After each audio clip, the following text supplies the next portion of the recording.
আসসালামু আলাইকুম। গল্পনাশ চ্যানেলের পক্ষ হতে আমি নেহা আপনাদের সকলকে স্বাগত জানাচ্ছি। শুনছিলেন শঙ্কর রচিত উপন্যাস কত অজানারে। আজ পর্ব ৯। বৈদ্যনাথবাবু বললেন, অমল আরতিকে ফিরিয়ে দেবার জন্য উকিলের চিঠি দেয়। আমরা তখন জুডিশিয়াল সেপারেশনের জন্য মামলা দায়ের করলাম। অমলও সঙ্গে সঙ্গে দাম্পত্য অধিকার প্রতিষ্ঠার জন্য মামলা করেছে। বলছে নাবালিকা স্ত্রীর ওপর স্বামীর অধিকার সর্বপ্রথম। আপনার কাছে যা শুনলাম তাতে তো মনে হয় লোকটার অবস্থা খারাপ, কিন্তু মামলা করার টাকা পাচ্ছে কোথা থেকে? বৈদ্যনাথবাবু বললেন, সত্যিই চিন্তার বিষয়। আরতির মা বললেন, ওনার সেই অবাঙালি পার্টনার নিশ্চয়ই টাকা জোগাচ্ছে। সেদিনের মতো বৈদ্যনাথবাবু, আরতি, তার মা ও ভাই বিদায় নিলেন। আরতির মা যাবার আগে সাহেবকে ভালো করে কেস করার জন্য অনুরোধ করে গেলেন। দিন তিনেক পরে ব্রিফ পড়া শেষ করে সাহেব আমাকে একটা নোট লিখে নিতে বললেন। লেখা শেষ হওয়ার পর বললেন, অমল বলছে সে কোনোদিনও বলেনি যে সে এমএ পাশ করেছে অথবা তার বাবা ইঞ্জিনিয়ার।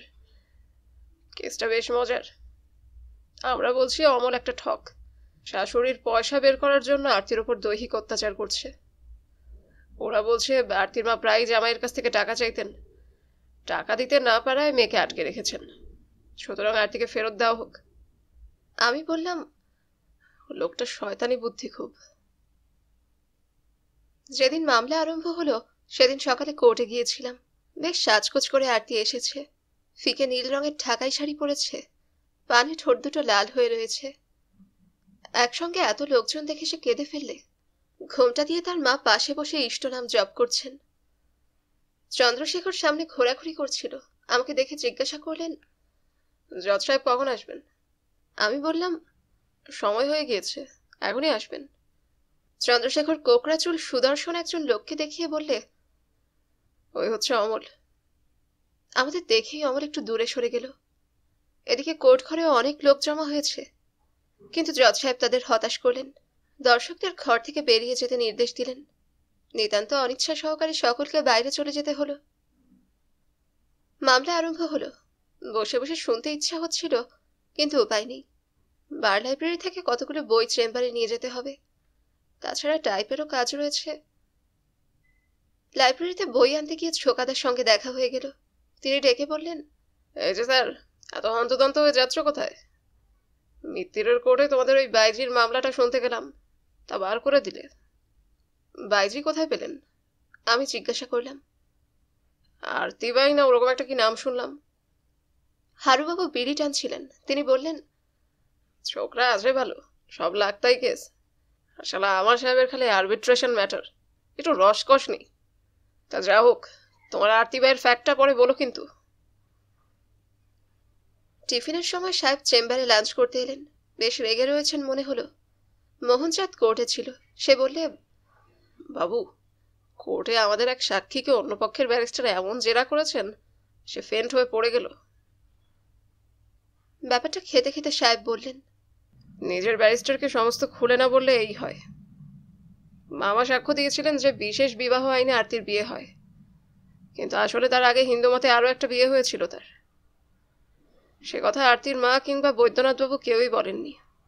অমলের ব্যারিস্টারের কাছে লিখিত প্রমাণ ছিল। ওই মামাই হিন্দু বিয়ের পরের দিন কাকে চিঠি লিখেছিলেন, সেই চিঠিটা ওরা আদালতে দেখিয়েছেন। চিঠি দেখেই মামা জ্ঞান হারিয়ে পড়ে গেলেন। আমারও ভয়ঙ্কর রাগ হচ্ছিল। একবার তো ভাবলাম এ কেসই করবো না, আরও কিছু চেপে রেখেছে কিনা কে জানে। কিন্তু মেয়েটার কথা ভেবে আর চলে আসতে পারলাম না। পোর গার্ল। কোর্টে আমাকে কানে কানে বলে গেল, অমলের কাছে যদি আমাকে ফিরে যেতে হয় তাহলে আত্মহত্যা করব। আরতির মুখ চেয়েই সাহেব এই কেসে অমানসিক পরিশ্রম করেছিলেন। প্রতিদিন রাত 11টা পর্যন্ত পড়াশোনা করেছেন। 4 দিন ধরে মামলা হলো, অথচ আমি একদিনও কোর্টে যেতে পারলাম না। সকালে অনেক কাজ দিয়ে যেতেন সাহেব। মোহনচাঁদের মুখ থেকেই যা খবরাখবর পাই তাতেই সন্তুষ্ট থাকতে হয়।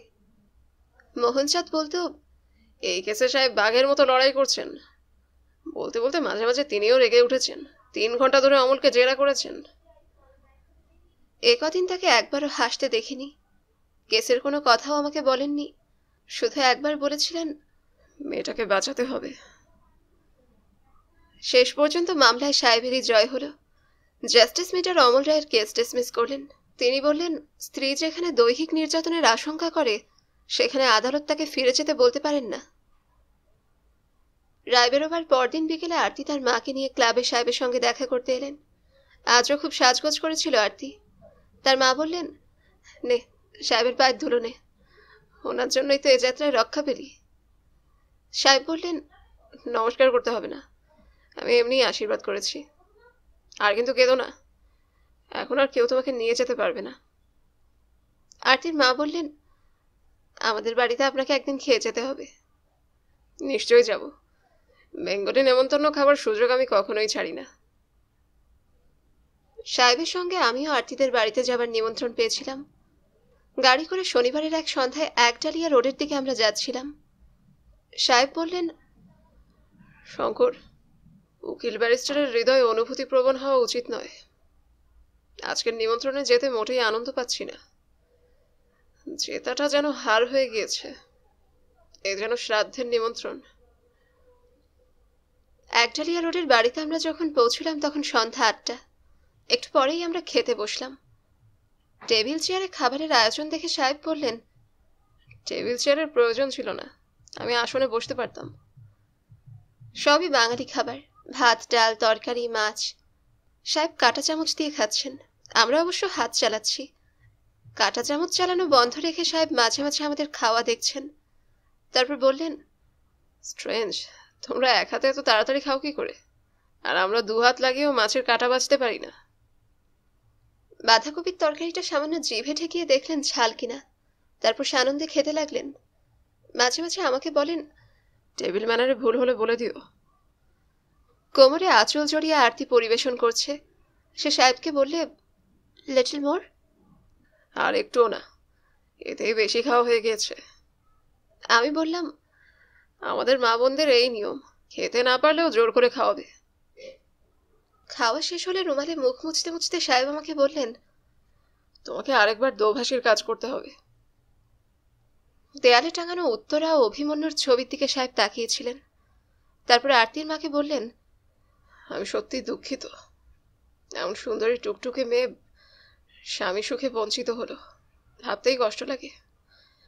কিন্তু এমনই হিন্দু আইন যে বিবাহ বিচ্ছেদের ব্যবস্থা নেই। বিধবা ছাড়া আর বিয়ে করাও সম্ভব নয়। মানুষের প্রয়োজনের প্রতি সমাজ একেবারেই উদাসীন। আরতিকে কাছে ডাকলেন তিনি, অন্য সকলকে বাইরে বার করে দিলেন। বললেন, আরতি মাই ডিয়ার, আমি বৃদ্ধ, আর তুমি তো সবেমাত্র জীবন শুরু করেছ।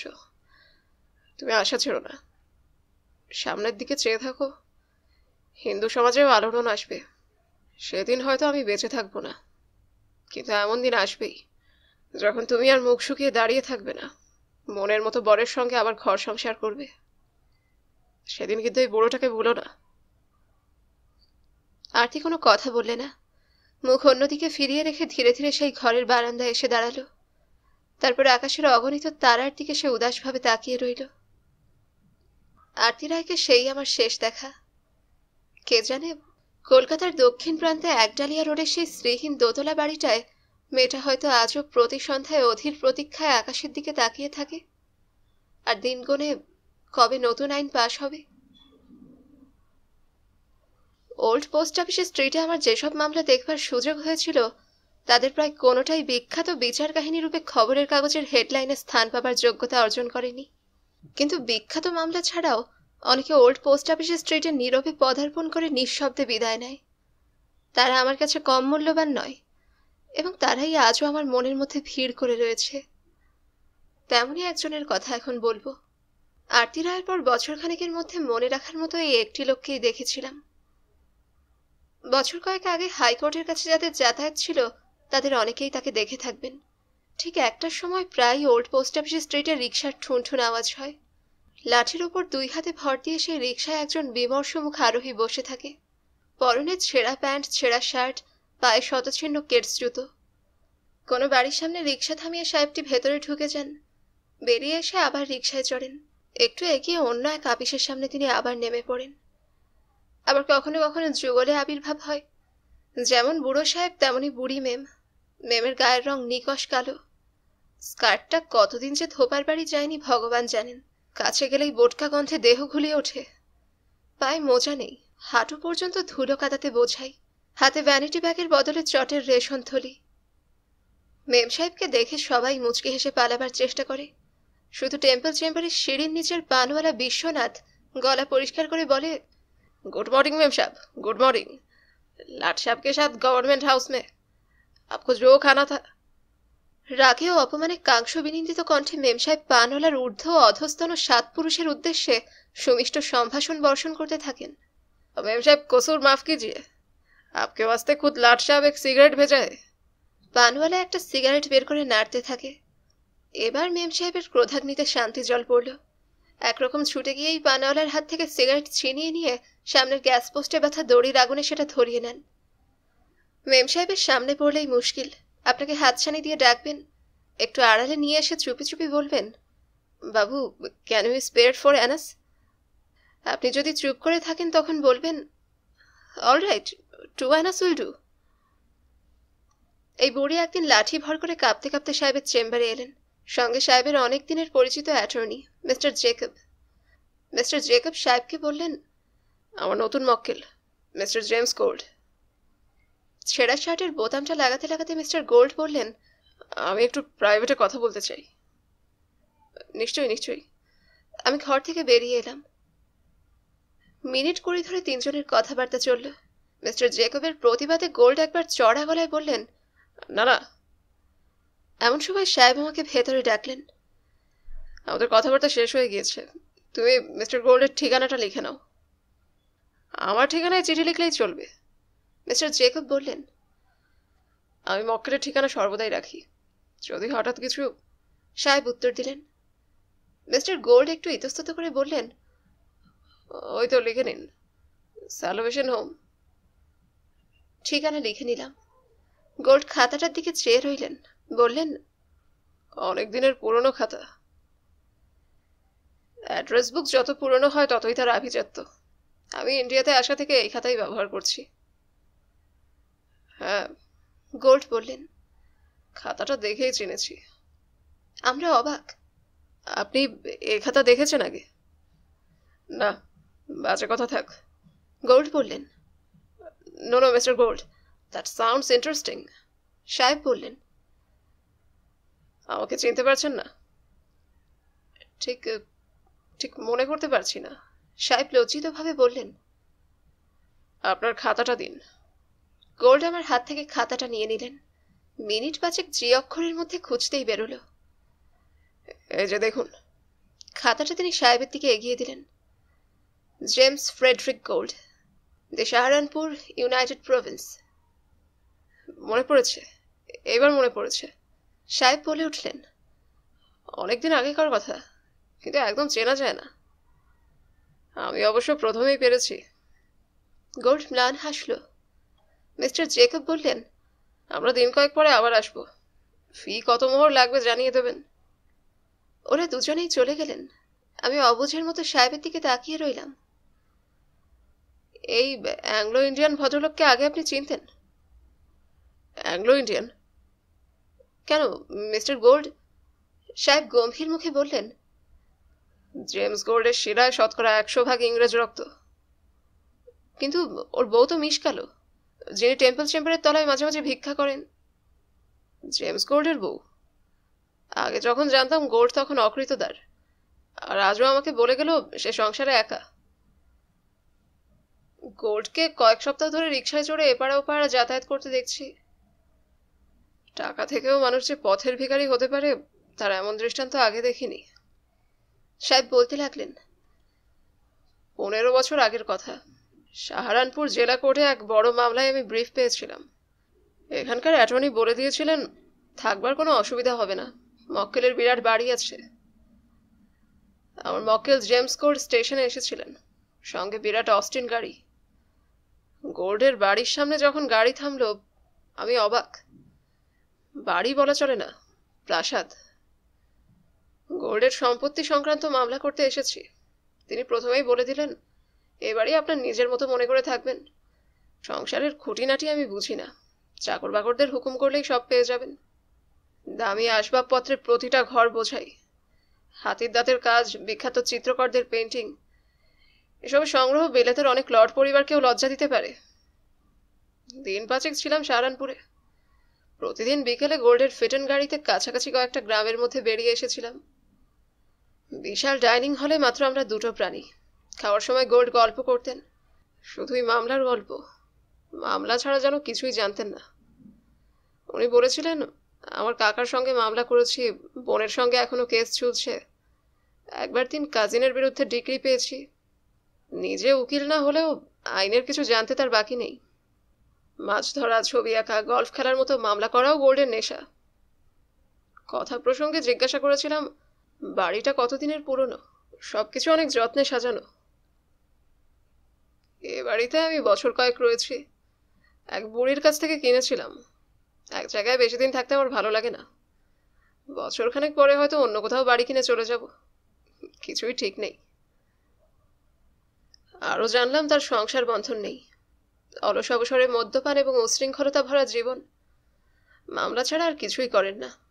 পিতৃপুরুষের সঞ্চিত ধনই নির্ভর। মামলা শেষে কলকাতায় ফিরে এসেছিলাম।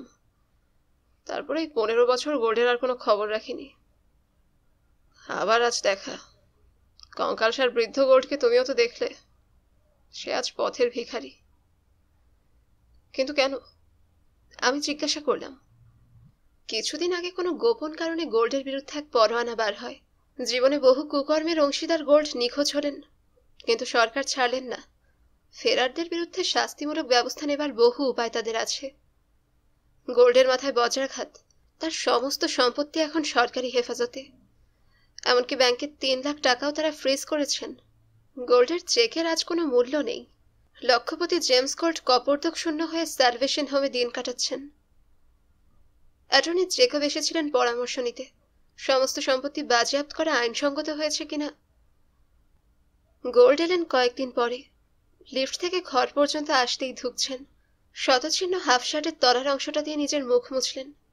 সাহেবকে বললেন, টাকা আমার চাই। আমার টাকা আমি ভোগ করতে পারবো না। সাহেব সান্ত্বনা দিয়ে বললেন, মিস্টার গোল্ড, অধৈর্য হলে চলবে না। 2-1 কথার পর গোল্ড চলে গেলেন। কিছুক্ষণ পরেই দেখি তার সঙ্গিনী মহিলাটি দরজা দিয়ে উকি মারছেন। মিস্টার গোল্ড আছেন? গোল্ড নেই শুনে তিনি রাগে গজগজ করতে লাগলেন। ঝঞ্ঝাট, আর ভালো লাগছে না। এখানে থাকবে বলে মিনসে চলে গেল। মহিলাটি বেরিয়ে গেলেন। আধ ঘন্টার মধ্যেই আবার গোল্ড এলেন, সঙ্গে মিস্টার জেকব। ভেতরে অন্য একজন অ্যাটর্নির সঙ্গে সাহেব কথা বলছিলেন। গোল্ড তার নড়বড়ে দেহ নিয়ে কাঁপতে কাঁপতে আমার সামনের চেয়ারে বসলেন। আমি বললাম, এক ভদ্রমহিলা আপনাকে খুঁজতে এসেছিলেন। মিস ফিগেন নিশ্চয়ই। রাগে গোল্ড দাঁতে দাঁত ঘষতে লাগলেন। কতবার বলে দিয়েছি বাইরে রাস্তায় অপেক্ষা করতে, তবু কথা শোনা হয় না। মিস্টার জেকব আমাকে ইশারা করে মিটমিট করে হাসতে লাগলেন। আরেকদিন 10:30টার সময় চেম্বারে ঢুকে গোল্ড গম্ভীর মুখে জিজ্ঞাসা করলেন, মিস ফিগেন আর আসেনি তো? উত্তর দিলাম, না, আর আসেনি। আর যদি আসে আমাকে বলে দেবেন। ভেতরে ঢুকে গোল্ড সাহেবের হাতে একটা চেক দিলেন। মিস্টার জেকব এই 500 টাকার চেক পাঠিয়েছেন, উনি লাঞ্চের পর আসবেন। তারপর জিজ্ঞাসা করলেন, উনি না আসা পর্যন্ত এখানে বসতে পারি? নিশ্চয়ই, সাহেব বললেন। গোল্ড বসে রইলেন। সাহেব নিজের কাজ করতে লাগলেন। কয়েক মিনিট পরে একটু ইতস্তত করে গোল্ড আবার বললেন, আপনার গোটা কয়েক পুরনো শার্ট পেলে উপকার হতো। ঠান্ডাটা বেশ পড়তে আরম্ভ করেছে। আমার অনেক জামা কাপড় আছে, আপনার কাজে লাগলে আনন্দ পাবো। কালই কয়েকটা নিয়ে আসবো। গোল্ডের এবার কাঁদো কাঁদো অবস্থা। বললেন, এভাবে আর জীবন কাটাতে পারছি না। টাকাটা উদ্ধারের আশা আছে কিনা সত্যি করে বলুন তো। সাহেব সান্ত্বনা দিয়ে বললেন, চেষ্টা করে দেখতে হবে। আমরা প্রথমেই গভর্নমেন্টকে নোটিশ দিয়ে চিঠি পাঠাচ্ছি। মামলার টাকা কোথায় এবং কেমন করে আসছে গোল্ডের কাছে শুনে সাহেব স্তম্ভিত। মিস্টার জেকব ব্যারিস্টারের ফি এবং আনুষঙ্গিক খরচা নিজেই বহন করার প্রতিশ্রুতি দিয়েছেন। পরিবর্তে প্রায় নানান কাগজে সই করিয়ে নেন। কালকেই 50,000 টাকার হ্যান্ড নোটে গোল্ড সই করেছেন। শুনে সাহেবের মুখ কুঞ্চিত হলো। বললেন, মিস্টার গোল্ড কি ভয়ঙ্কর ফাঁদে পা দিয়েছেন বুঝতে পারছেন? সরকারের কাছ থেকে টাকা উদ্ধার হলেও এক কপর্দক আপনার ভোগে আসবে না। সেটি পকেটস্থ করার জন্য অনেকে ওত পেতে বসে আছে। গোল্ড চমকে উঠলেন। আমার সঙ্গে কথা হয়েছে, টাকাটা পেলে 10,000 টাকা জেকবকে দেব। উনি আর কিছুই চাইবেন না। এখন পর্যন্ত কখানা কাগজে সই করেছেন ঠিক মনে নেই, তবে অন্তত 5টা। অসহ্য ক্রোধে সাহেব পায়চারি করতে করতে বললেন, আমার আরো আগে জানা উচিত ছিল। জেকব বলেছিলেন যেন এসব কথা আপনার কানে না যায়। গোল্ডকে তখনকার মতো বিদায় করে সাহেব পায়চারি করতে লাগলেন। আমি চেয়ারে বসেছিলাম। আমাকে উদ্দেশ্য করে সাহেব বললেন, মানুষের বিপদের সুযোগ নিয়ে জেকবের মতো লোকেরা সব করতে পারে। প্রদীপের তলায় অন্ধকারে সর্বাপেক্ষা গাঢ়। ধর্মাধিকরণের পাশেই যত অধর্মের ঘাঁটি।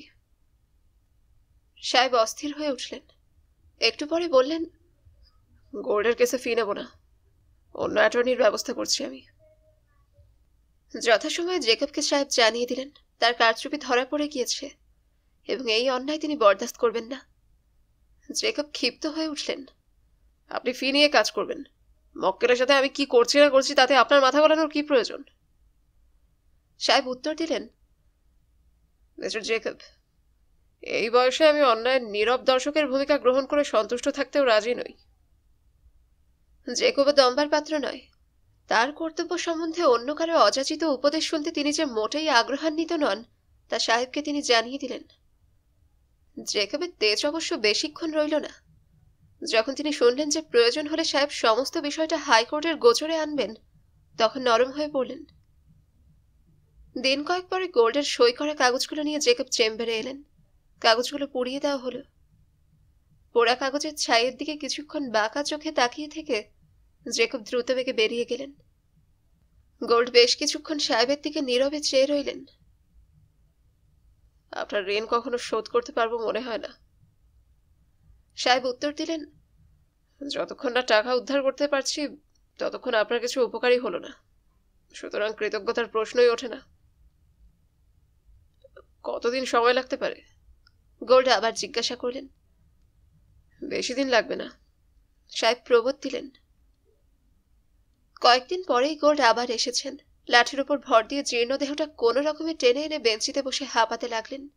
দারিদ্র আর বার্ধক্য যেন একসঙ্গে তার বিরুদ্ধে ষড়যন্ত্রে নেমেছে। চোখের কোণে ঘন কালো রেখা তার ক্লান্ত মুখচ্ছবিকে আরো অন্ধকার করে তুলেছে। সাহেব নেই, কোর্টে গিয়েছেন। কখন ফিরবেন? হতাশ হয়ে গোল্ড জিজ্ঞাসা করলেন।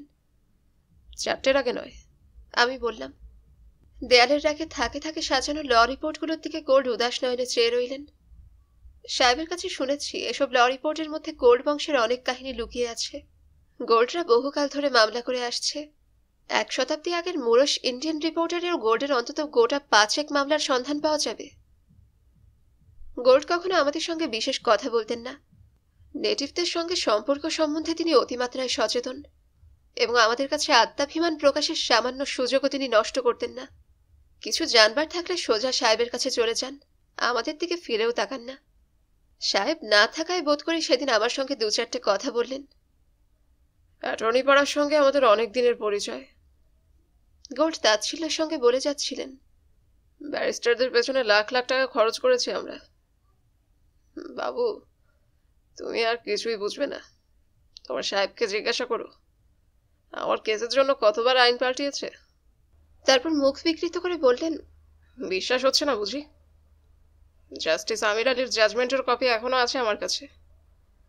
কোন ব্যারিস্টার আমার কেস করেনি? ল্যাংফোর্ড জেমস, এলপিপিউ, SN ব্যানার্জি, NN সরকার। গোল্ড খানিকটা আত্মপ্রসাদ অনুভব করলেন। এই যে তোমার সাহেব মামলা করছেন, টাকা পেলেই প্রতিটা পাই মিটিয়ে দেব।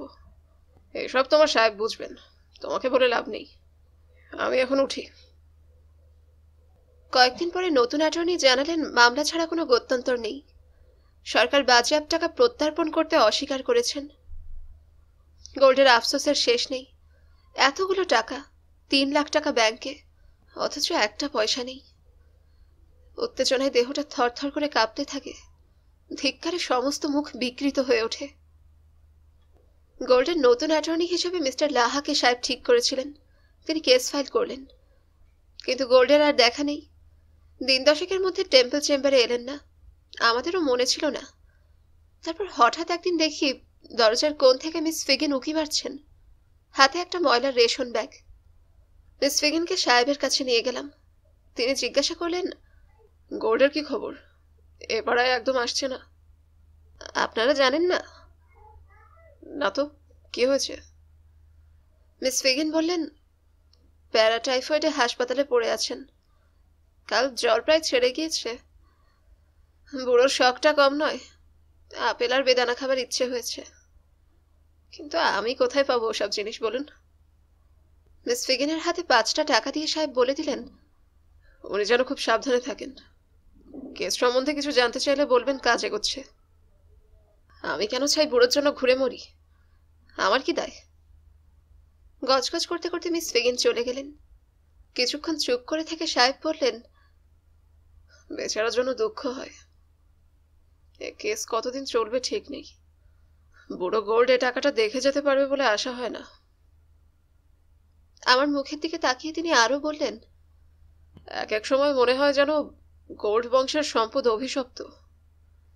বহু পুরুষের সঞ্চিত অর্থের সঙ্গে অভিশাপের বিষ মিশে রয়েছে। যতদূর জানি এ সম্পদ সৎ পথে উপার্জিত নয়। ভগবানের বিচারে কি এক রহস্যময় বৈচিত্র্য আছে। কখনো কখনো পরিহাসচ্ছলে বহুজনের অপরাধের শাস্তি তিনি জমা করে রাখেন, তারপরে একজনকে তার ফল ভোগ করতে হয়। সাহেব হাসলেন, না, আমরা বড় দার্শনিক হয়ে পড়ছি। কিছুদিন পরে গোল্ড আবার এলেন। কঙ্কালসার দেহটাকে দেখলে ভূতের মতো মনে হয়। পরমায়ু যেন ফুরিয়ে এসেছে। সাহেব তাকে ভেতরে নিয়ে গেলেন। দুজনে প্রায় আধ ঘন্টা ধরে কথা বললেন। তারপর গোল্ড বেশ অসন্তুষ্টভাবে বেরিয়ে গেলেন। যাবার সময় বললেন, ওসব হবে না, কিছুতেই হবে না। ওরা আমার দু চোখের বিষ। তারপর কয়েক সপ্তাহ ধরে সাহেবের সঙ্গে গোল্ডের গোপন আলোচনা চলতে লাগলো। দুজনে ঘন্টার পর ঘন্টা কথা বলেন, কিন্তু কি বিষয়ে সাহেব তা আমাকে বলেননি। শনিবারে হাইকোর্টে কোনো কেস হয় না, চেম্বারে তিনি একটু দেরিতে এলেন। আমাকে ভেতরে ডেকে বললেন, একটা উইল টাইপ করতে হবে, আজকেই সবকিছু তৈরি করে রাখতে চাই। সাহেব বলে চললেন। আমি লিখে নিলাম, this is the last will and statement of ওয়েলভারহ্যাম্পটনের গোল্ড পরিবারের মাইকেল গোল্ডের শেষ সন্তান অকৃতদার অপুত্রক জেমস ফ্রেডরিক গোল্ডের শেষ উইল। ভারতবর্ষের অভিভাবকহীন শিশুদের জন্য তিনি তার 4 লক্ষ টাকার সম্পত্তি একটা প্রতিষ্ঠানকে দিয়ে যাচ্ছেন।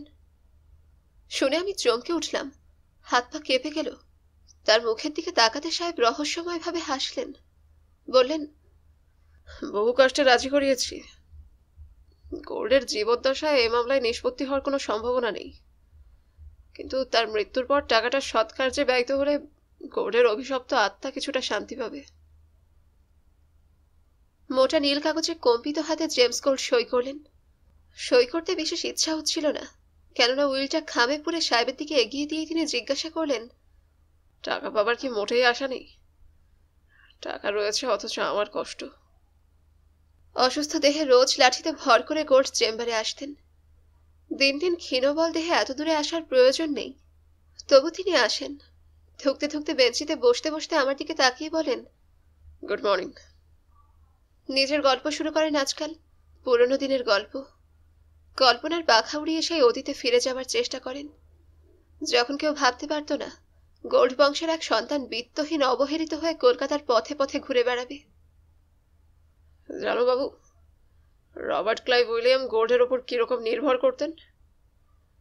ক্লাইভের অনেকগুলো চিঠি আমি রেখে দিয়েছি। ইন্ডিয়ানদের সেগুলো দেখাবো না, সময় মতো পুড়িয়ে ফেলতে হবে। গোল্ডের খেয়াল নেই তার শ্রোতা একজন ইন্ডিয়ান। তিনি বর্ণনা করে যান, উইলিয়াম গোল্ডের পর কলকাতার রাস্তা দিয়ে ঘোড়া ছুটিয়ে চলেছেন ডগলাস গোল্ড। নেটিভরা সব হয়ে একধারে সরে দাঁড়াচ্ছে। সামনে এক গরুর গাড়ি রাস্তা জুড়ে রয়েছে। ডগলাস বাক্য ব্যয় বিশ্বাস করেন না। গাড়োয়ানের পিঠের ওপর হাতের চাবুক নেমে আসে। রাস্তা পরিষ্কার, ঘোড়া লাফাতে লাফাতে অদৃশ্য হয়ে যায়। উত্তেজনায় গোল্ডের গলা কাঁপতে থাকে। আমি নীরবে শুনে যাই। জীবনের নির্মম রথচক্রে নিষ্পেষিত এই হতভাগ্যের ক্ষণিক স্বপ্ন পরিক্রমায় বাধা দিতে করুণা হয়। আরেকদিন টেম্পল চেম্বারের সামনে ভিড় দেখে এগিয়ে গেলাম। গোট কুৎসিত ভাষায় গালাগালি করছেন। কে নাকি তাকে ধাক্কা দিয়ে চলে গিয়েছে। তিনি বললেন, কোনো ম্যানার জানে না ইন্ডিয়ানরা। মিস ফিগেন হতভম্ব হয়ে দাঁড়িয়েছিলেন। আমাকে দেখে ভিড় ঠেলে এগিয়ে এলেন। বললেন, বাবু প্লিজ ডোন্ট মাইন্ড, একটা শিখিয়ে দাও। মিস্টার গোডকে রিক্সায় করে চড়িয়ে নিয়ে যাই। একে তো দিনকাল খারাপ, এখনই না মারধর খায় আবার। আমি একটা রিক্সা ডেকে দিলাম। তখনও গোল্ড রাগে ফুলছেন, গলা ফাটিয়ে চিৎকারের চেষ্টা করছেন, কিন্তু অবাধ্য দেহটা মনের আদেশ পালন করতে পারছে না। মিস ফিগেনের হাতটা সজোরে সরিয়ে দিলেন তিনি। বুড়ি ফিরেঙ্গি জ্বালাতন করিস না। মিস ফিগেন রাগে হিন্দিতে বাক্য বর্ষণ আরম্ভ করলেন। তা বলবে না মিলসে, রোজকার রিক্সা ভাড়া কিভাবে জোটাই তা তো জানো না। গোল্ডকে কোনো রকমের রিক্সাতে বসিয়ে রেশনের থলি নিয়ে তিনি চোখ মুছতে লাগলেন। রিক্সাওয়ালা দুবার ঘন্টি ঠুকে চলতে আরম্ভ করল। হাইকোর্টে জেমস কোর্ট হেরে গেলেন। সুপ্রিম কোর্টের শেষ চেষ্টা করার প্রতিশ্রুতি দিয়ে সাহেব প্রায় হতচৈতন্য গোল্ডকে সান্ত্বনা দিলেন। সত্যি চেষ্টা করবেন বলুন, না হলে আমি এখান থেকে যাব না। কথা যখন দিয়েছি নিশ্চয়ই করব, সাহেব বললেন। কয়েক সপ্তাহ পরে পার্ক স্ট্রিটের পুরনো সমাধি ক্ষেত্রে আমাকে যেতে হয়েছিল একবার। সাহিত্য চর্চার রোগ তখন সবেমাত্র ধরতে আরম্ভ করেছে। স্যার উইলিয়াম জোন্সের উপর একটা অসমাপ্ত প্রবন্ধের সর্বশেষ উপকরণ সংগ্রহের জন্য ওখানে যাওয়া। সূর্য প্রায় ডুবতে বসেছে। সমাধিক্ষেত্রে ঢুকেই মনটা কেমন উদাস হয়ে গেল। ছোট বড় অসংখ্য স্তম্ভ নীরবে শতাব্দীর ইতিহাসের সাক্ষ্য বহন করছে। এখানে অনেকে ঘুমিয়ে আছেন, কেউ প্রবল প্রতাপ শাসক, কেউ নৌবহরের সেনাপতি, কেউ বা সামান্য ব্যবসায়ী। কাছে গিয়ে অনেকগুলি স্তম্ভ স্পর্শ করলাম। আজ কোনো ভয় নেই। গোরা সৈন্যরা তাদের প্রভুকে রক্ষার জন্য তেড়ে আসবে না। সেনাপতিকে পরিচয় করিয়ে দেবার জন্য কেউ নেই। নিজের বুকের ওপর ফলকটি মাত্র একমাত্র ভরসা। স্যার উইলিয়াম জোন্সের সমাধি পার্শ্বে দাঁড়ালাম।